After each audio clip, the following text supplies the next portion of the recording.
Hopefully you guys like my trusty exercise bike here in the background. Hey, what's going on, guys? My name is Alex. I am a real estate investor, and today I have a quick call for you guys, just an objection overcome. I wanted to kind of make a short video of how I handled it, how I overcame it. I want you guys to hear the words I use, but also the tonality I'm using, the questions I'm asking, and the conviction with which I'm speaking.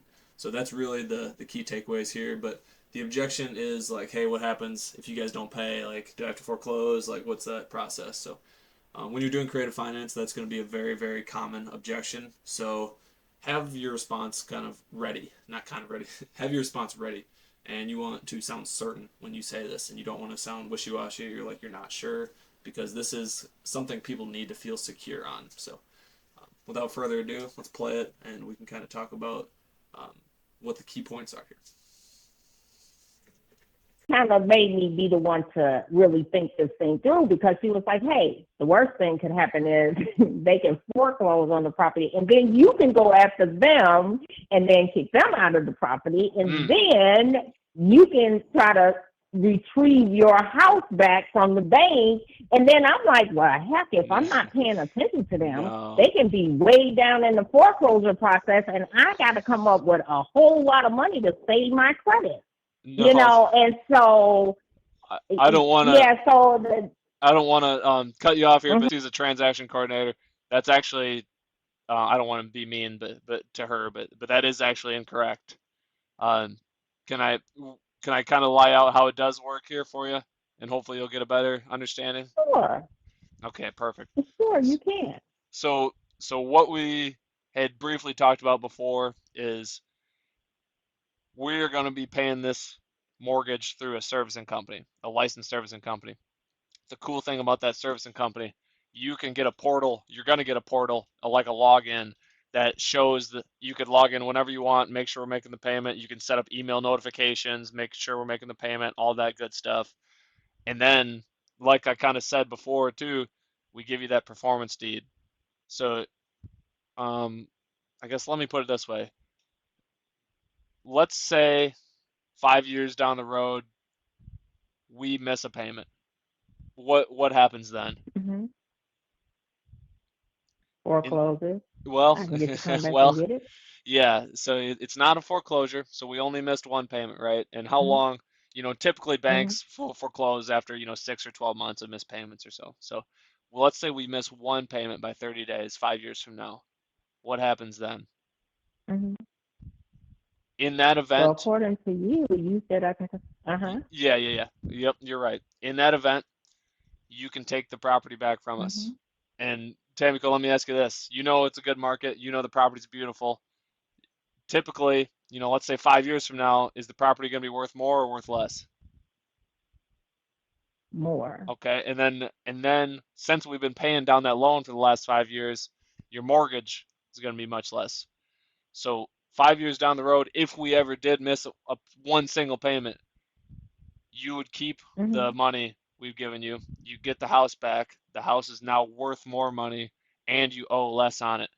And then you're able to even sell it again, which I don't want to make sound like, oh, it's great, it's all rainbows, because selling a property is work, as you know, as you're doing it right now.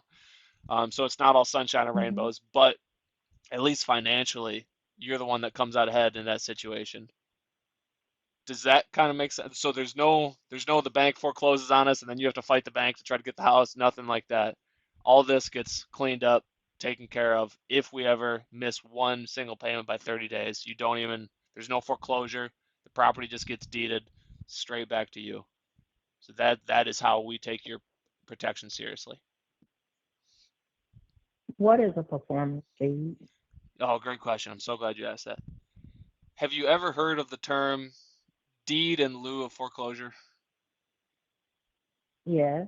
Okay, so that is a deed in lieu of foreclosure is a document that banks use when banks are going to foreclose on somebody, um, but that person is being like cooperative, right? Lots of times they'll sign Mm-hmm. a deed in lieu of foreclosure, which just means you skip the foreclosure process and the deed goes straight back to the bank.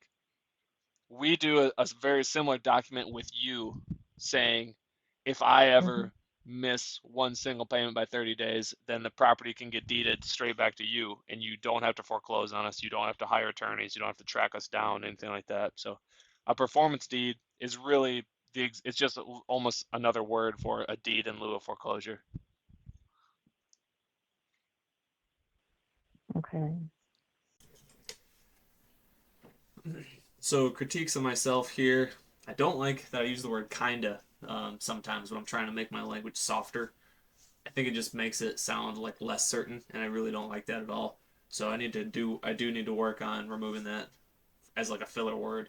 I'm tempted to use it in like an situation, just kinda this. So I need to stop doing that. But another piece of feedback, I did ask some questions, but I would like to ask more. So one that I do like to ask, it didn't come out here, is Tamiko, wouldn't that be your best case scenario if we did miss a payment 5 years down the road?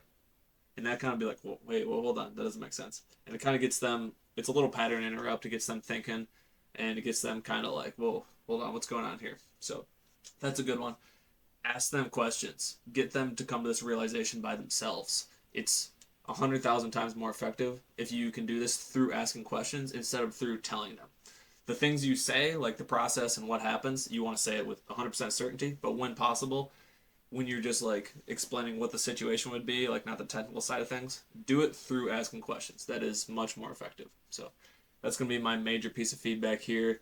Another thing is have your response be sharp as attack. Practice this rebuttal. You don't want to be practicing it on the line, in the red zone with sellers, like when money's on the line, the deal's on the line, right? That's not the time to practice. The time to practice is outside of calling hours with your battle buddy, with your call cal partner, whatever. So definitely do that. But hopefully you guys took something from this. Hopefully you guys received some sort of value that kind of helped you advance down the path a little bit. And let me know what that might be in the comments and what you guys want to see on the next one.